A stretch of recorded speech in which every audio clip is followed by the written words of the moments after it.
کیا آپ جانتے ہیں 800 سال پہلے روبوٹ کس نے بنایا؟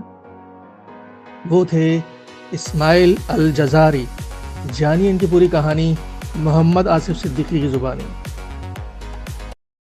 ذرا سوچئے، آج سے کوئی 800 سال پہلے کی دنیا، جہاں نہ بجلی ہے نہ کمپیوٹرز، کچھ بھی نہیں، اور اس دنیا میں ایک شخص ایک کتاب لکھ رہا ہے، ایسی کتاب جس میں پیچیدہ مشینوں کی ڈرائنگز ہیں، ایسی مشینیں جو خود بخود کام کرتی ہیں، آپ کو مشروب پیش کرتی ہیں، موسیقی بجاتی ہیں۔ یہ کوئی سائنس فکشن نہیں، یہ الجزاری کی حقیقت تھی۔ آج ہم اسی شخصیت بدیع الزمانہ الجزاری اور ان کی حیرت انگیز کتاب کتاب فی معرفتی الحیل الہندسیہ کا گہرائی سے جائزہ لے رہے ہیں۔ ہمارا مقصد یہ سمجھنا ہے کہ کیسے 12ویں صدی کا ایک انجینئر ایسی چیزیں بنا رہا تھا جو آج بھی ہمیں حیران کر دیتی ہیں، اور انہیں روبوٹکس کا باپ کیوں کہا جاتا ہے۔ تو شروع کرتے ہیں۔ یہ الجزاری تھے کون؟ ذرائع بتاتے ہیں کہ وہ 1136 کے آس پاس میسوپوٹیمیا میں پیدا ہوئے، جو آج کل ترکی کا حصہ ہے، اور وہ کوئی عام کاریگر نہیں تھے۔ وہ ارطوگی خاندان کے شاہی دربار میں چیف انجینئر تھے۔ یہ عہدہ انہیں اپنے والد سے ملا تھا، لیکن ان کی سب سے خاص بات ان کا عملی رویہ تھا۔ وہ کوئی فلسفی نہیں تھے جو صرف نظریات پر بات کریں، وہ ایک حقیقی کاریگر تھے جنہیں چیزیں بنانے میں دلچسپی تھی۔ اور ان کی کتاب بھی اسی بات کا ثبوت ہے۔ یہ کوئی خیالی چیز نہیں ہے، بلکہ ایک طرح کی do it your self guide ہے۔ آپ نے بالکل صحیح کہا، یہ اس کتاب کی سب سے انقلابی بات ہے۔ انہوں نے صرف ان مشینوں کے بارے میں لکھا جو انہوں نے خود اپنے ہاتھوں سے بنائیں اور کامیابی سے چلائیں، اور صرف لکھا ہی نہیں بلکہ ہر مشین کو بنانے کی مکمل ہدایات، ہر پرزے کی پیمائش، سب کچھ دیا۔ اچھا؟ وہ چاہتے تھے کہ بعد میں آنے والے لوگ بھی یہ مشینیں بنا سکیں۔ یہیں سے بات بہت دلچسپ ہو جاتی ہے، کیونکہ ذرائع میں کچھ ایسے میکینیکل پرزوں کا ذکر ہے جنہیں ہم آج جدید انجینئرنگ کی بنیاد سمجھتے ہیں، اور الجزاری انہیں 800 سال پہلے استعمال کر رہے تھے۔ یہ دعویٰ تو بہت بڑا لگتا ہے۔ یہ دعویٰ جتنا بڑا ہے اتنا ہی سچ ہے۔ ان کے کام میں کئی ایسے بنیادی تصورات پہلی بار نظر آئیں جو آج بھی ہماری زندگی کا حصہ ہیں۔ مثال کے طور پر کیم شافٹ۔ اچھا، یہ کیم شافٹ کیا چیز ہے؟ مطلب عام سننے والے کے لیے اس کا کیا مطلب ہے؟ بہت آسان ہے۔ ایک میوزک باکس کا تصور کریں۔ اس میں ایک گھومنے والا سلنڈر ہوتا ہے جس پر چھوٹے چھوٹے ابھار ہوتے ہیں۔ جیسے ہی سلنڈر گھومتا ہے، یہ ابھار دھات کی پتیوں سے ٹکراتے ہیں اور دھن بجتی ہے۔ کیم شافٹ بالکل یہی کام کرتا ہے، ایک گھومتی ہوئی شافٹ جس پر لگے ہوئے حصے دوسری چیزوں کو ایک خاص ترتیب میں حرکت دیتے ہیں۔ یعنی یہ کسی بھی خودکار مشین کا ایک طرح سے دماغ ہے۔ بالکل۔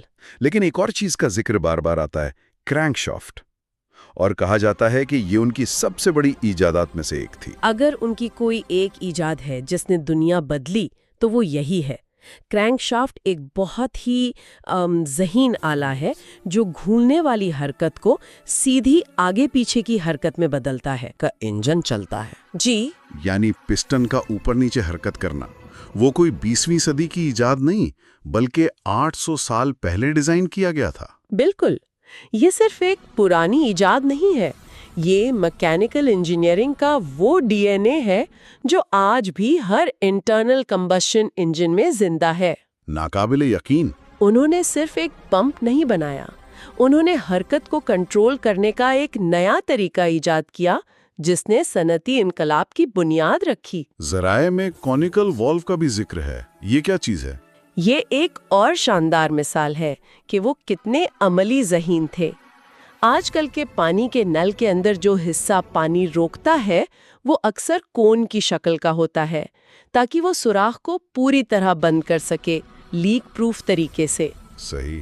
الجزاری نے یہی اصول صدیوں پہلے پانی کے بہاؤ کو کنٹرول کرنے کے لیے استعمال کیا۔ تو وہ صرف مشینیں نہیں جوڑ رہے تھے بلکہ وہ ان مشینوں کے بنیادی پرزے خود ایجاد کر رہے تھے۔ جی ہاں، وہ ایک حقیقی سسٹم انجینئر تھے۔ وہ لکڑی کو تہوں میں جوڑتے تھے تاکہ وہ نمی سے مڑے نہیں، وہ پہیوں کو متوازن کرتے تھے، اور سب سے بڑھ کر وہ کسی بھی مشین کو بنانے سے پہلے اس کے کاغذی ماڈل بناتے تھے۔ کاغذی ماڈل؟ یعنی پروٹوٹائپ؟ 12ویں صدی میں؟ جی بالکل، یہ آج کے دور میں پروٹوٹائپ بنانے جیسا عمل ہے۔ تو انہوں نے ان تمام ذہین پرزوں کا استعمال کہاں کیا؟ ذرائع کا ایک بڑا حصہ ان کی پانی اٹھانے والی مشینوں پر ہے۔ ظاہر ہے، کیونکہ میسوپوٹیمیا جیسے علاقے میں پانی زندگی اور موت کا مسئلہ تھا۔ ان کی 5 مشینیں اسی مسئلے کا حل تھیں۔ ان میں سب سے مشہور ساکیا چین پمپ کا جدید ورژن تھا۔ انہوں نے پہلی بار اس میں کرینک شافٹ کا استعمال کیا، اچھا، جس سے جانوروں کی بجائے ہاتھ کی طاقت سے زیادہ مؤثر طریقے سے پانی نکالا جا سکتا تھا۔ اور ذرائع میں ایک بہت ہی حیران کن تفصیل ہے کہ ان کے ایک ڈیزائن میں پمپ کی چین کی شکل موبیوس اسٹرپ جیسی نظر آتی ہے۔ ایک منٹ رکیے، موبیوس اسٹرپ، یہ تو ایک بہت جدید ریاضیاتی تصور ہے۔ کیا آپ کہہ رہی ہیں کہ الجزائری نے اسے اتفاقاً بنا لیا تھا؟ یہ ایک زبردست سوال ہے۔ زیادہ امکان یہی ہے کہ یہ ایک عملی ڈیزائن کا نتیجہ تھا، ریاضیاتی نظریے کا نہیں۔ شاید انہوں نے دیکھا کہ اس طرح چین بنانے سے وہ کم گھستی ہے اور زیادہ دیر چلتی ہے۔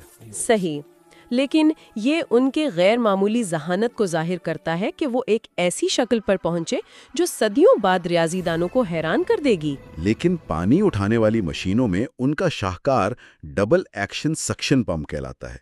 یہ نام سننے میں بہت تکنیکی لگتا ہے۔ اس کو سمجھنے کے لیے گاؤں کے کسی پرانے ہینڈ پمپ کا تصور کریں۔ آپ ہینڈل نیچے دباتے ہیں تو پانی آتا ہے، اور اوپر کھینچتے ہوئے کچھ نہیں ہوتا، وہ حرکت ضائع جاتی ہے۔ بالکل۔ الجزائری کا کمال یہ تھا کہ انہوں نے ایک ایسا سسٹم بنایا جس میں پسٹن آگے جاتے ہوئے بھی پانی کھینچتا اور پیچھے آتے ہوئے بھی۔ اچھا، یعنی کوئی حرکت ضائع نہیں ہوتی۔ جی نہیں، نتیجہ ایک مسلسل طاقتور دھار، بجائے اس کے کہ پانی جھٹکوں سے آئے۔ یہ تو ایک بہت بڑا فرق ہے۔ یہی وجہ ہے کہ اس پمپ کو جدید سٹیم انجن کا براہ راست پیشور سمجھا جاتا ہے۔ اس میں پہلی بار سکشن پائپ، ڈبل ایکشن کا اصول اور کرینک شافٹ کا استعمال ایک ساتھ نظر آتا ہے۔ اور یہ صرف چھوٹے ذاتی استعمال کے آلات نہیں تھے۔ ذرائع بتاتے ہیں کہ انہوں نے دمشق میں پانی کی فراہمی کا ایک پورا نظام بنایا تھا۔ جی، وہ ایک عوامی منصوبہ تھا، ایک ایسا نظام جو پانی کی طاقت سے چلتا تھا اور شہر کی مرکزی مسجد اور اسپتال کو 24 گھنٹے پانی فراہم کرتا تھا۔ یہ صرف ایک مشین نہیں تھی، یہ شہری منصوبہ بندی تھی۔ تو انہوں نے پانی جیسے سنجیدہ مسائل حل کیے، لیکن ذرائع بتاتے ہیں کہ ان کی ذہانت کا ایک اور پہلو بھی تھا، ایک ایسا پہلو جو سائنس سے زیادہ جادو لگتا ہے۔ کیا یہ سچ ہے کہ وہ ایسی مشینیں بنا رہے تھے جو خود بخود انسانوں کی طرح کام کرتی تھی؟ مطلب ہم روبوٹس کی بات کر رہے ہیں؟ ہم بالکل روبوٹس کی بات کر رہے ہیں، یا اس دور کی زبان میں آٹومیٹن کی۔ اور یونانیوں کے برعکس، جن کے آٹومیٹن اکثر صرف تماشے کے لیے ہوتے تھے، الجزائری کی مشینیں انسانی آرام اور سہولت کے لیے تھیں۔ ذرائع میں کچھ مثالیں ہیں جو ذہن کو دنگ کر دیتی ہیں، جیسے کہ ایک مشروب پیش کرنے والی خادمہ۔ جی، یہ ایک خودکار گڑیا تھی جس کے اندر ایک ٹینک ہوتا تھا۔ جب مہمان کے سامنے رکھا جاتا تو ایک مخصوص وقت کے بعد وہ خود بخود ٹینک سے مشروب ایک کپ میں انڈیل کر آگے بڑھا دیتی۔ واہ! اور ہاتھ دھلوانے والا آٹومیٹن، وہ تو اس سے بھی زیادہ جدید لگتا ہے۔ وہ تو کمال کی چیز تھی، تانبے کا بنا ایک انسانی مجسمہ۔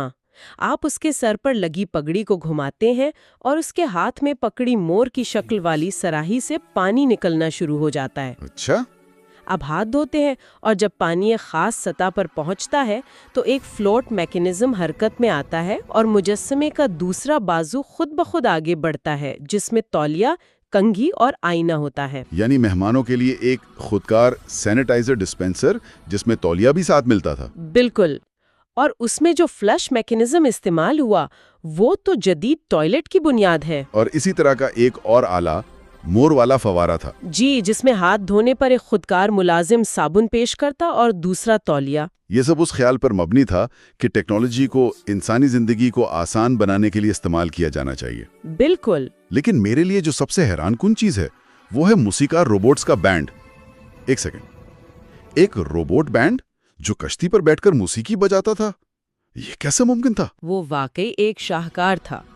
تصور کریں، بادشاہ اور اس کے مہمان جھیل کے کنارے بیٹھے ہیں اور ایک کشتی تیرتی ہوئی آتی ہے جس پر 4 خودکار موسیقار سوار ہیں، ایک ہارپ بجانے والا، ایک بانسری والا اور 2 ڈھولچی۔